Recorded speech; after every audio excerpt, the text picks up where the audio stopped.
Bon, il faut qu'on parle. Si tu pensais te lancer en 2026 dans le secteur de la tech, tu es clairement dans la merde.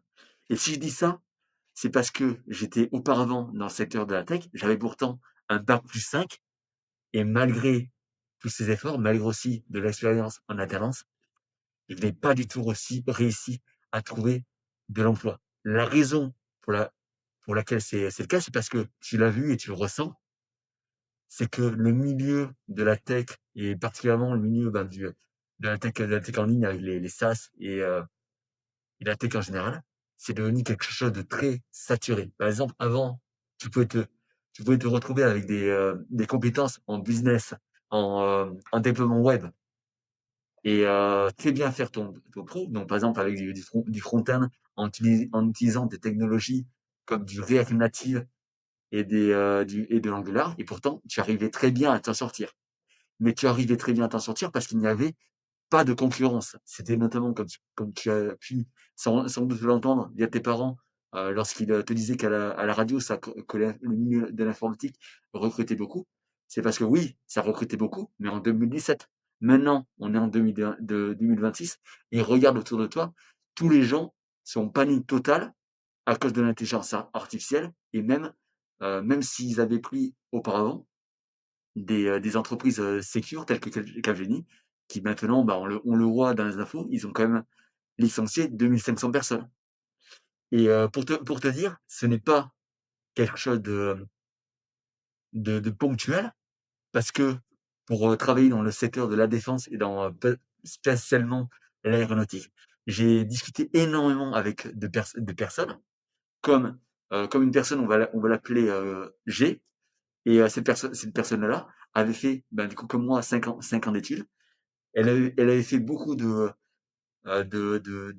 développement web, de développement logiciel. Et à la fin de ses du coup 5 ans d'études, pour lui, de son côté, il avait pas réussi à trouver d'alternance.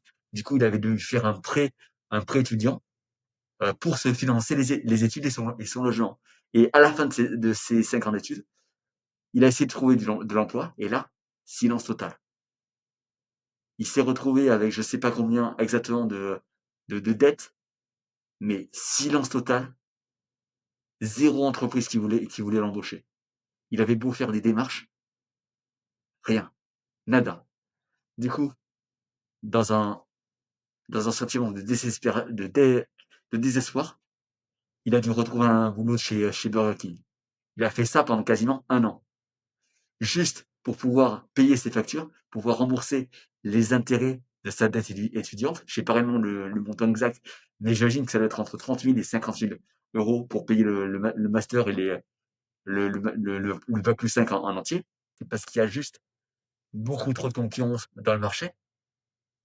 Et un début de ce que je peux voir, c'est qu'il ne faut surtout pas se lancer sur les technologies qu'on retrouvait, les technologies, on va dire, de base qui étaient bien visibles, comme de l'Angular, du front, du développement web, du front-end, parce que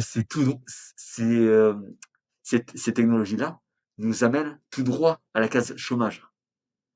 Personnellement, j'ai aussi travaillé dans ce milieu-là et c'est très simple. C'est que j'avais beau faire du freelancing, personne ne voulait de moi. J'avais aussi essayé de travailler en CDD et même en CDI. Personne ne voulait de moi parce que les compétences en question, bah, elles ne valent plus rien sur le marché. Parce que premièrement, il y a l'intelligence artificielle qui est arrivée. Du coup, les seniors maintenant, et bah, avant, ils utilisaient des juniors pour écrire le code à leur place.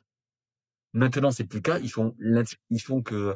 Ils demandent à l'intelligence artificielle d'écrire le code à leur place et ensuite ils vont le review et ils vont corriger les copies que l'intelligence artificielle fait. Du coup, ils ont même plus besoin de junior, pardon. Et, du coup, ça fait que le monde se retrouve vraiment dans la merde. Et c'est grave parce que avant on nous proposait cette voie traditionnelle du fait d'aller dans l'informatique si on était un peu introverti et si on avait des compétences technologiques, ce que j'ai fait personnellement, mais tu te retrouves quasiment sans emploi et dans la merde avec souvent une dette étudiante que tu ne peux pas du tout rembourser. Alors personnellement, j'en ai pas et encore heureux parce que l'alternance m'a bien aidé, mais je sais qu'il y a certaines personnes qui n'ont pas eu cette chance et heu et en vrai, un moyen de se reconvertir, c'est personnellement l'entreprise dans laquelle je bosse. C'est, notamment, bah, comme je te l'ai dit au tout début de la vidéo, l'industrie dans, l'aéronautique, dans le milieu de la défense, parce que pour y être, ils recherchent activement des gens et des développeurs, mais pas juste en mode, ils recherchent un peu. C'est, littéralement, il y a que 15 personnes par an qui rentrent en formation, qui y rentrent. C'est-à-dire qu'ils cherchent en moyenne 80 personnes, mais sur les 80 personnes, ils n'arrivent à en trouver que 15. Et forcément, bah, ils sont obligés de s'adapter, ils sont obligés de former des gens qui, de zéro, qui n'avaient aucune expérience dans l'aéronautique pour faire notamment du développement back-end. Et la raison de pourquoi est-ce qu'ils font ça, c'est parce que, comme je t'ai dit, bah, ils arrivent pas du tout à être attractifs et ils arrivent pas du tout à se rendre visibles.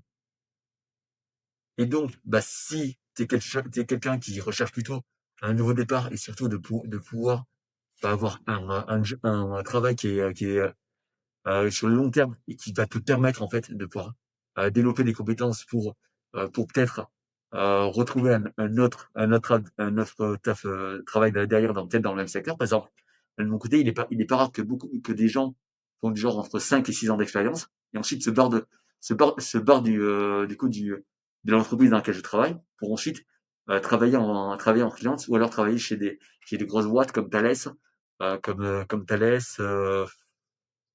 Airbus, Terega, enfin Terega, ouais, Terega et d'autres entreprises comme ça. Ce qui est pas mal pour toi, c'est que premièrement, ça va te permettre d'avoir de l'espace mental et surtout de pouvoir, bah, voir plus loin que le bout de ton nez. C'est-à-dire que tu pas forcément, on va dire, la bonne façon pour réfléchir parce que tu forcément tu, tu un peu dans la tu un peu dans la merde. On t'avait promis énormément de positifs en te lançant dans l'informatique et au final, tu te rends compte que c'est plus du tout le cas. Donc si tu souhaites avoir quelque chose qui est vraiment planifié sur le long terme, parce qu'en plus, ce qui est génial, c'est que ça va pas être remplacé par l'intelligence artificielle, parce que tu auras un point de vue du marché entier, du secteur entier, et non juste une simple compétence.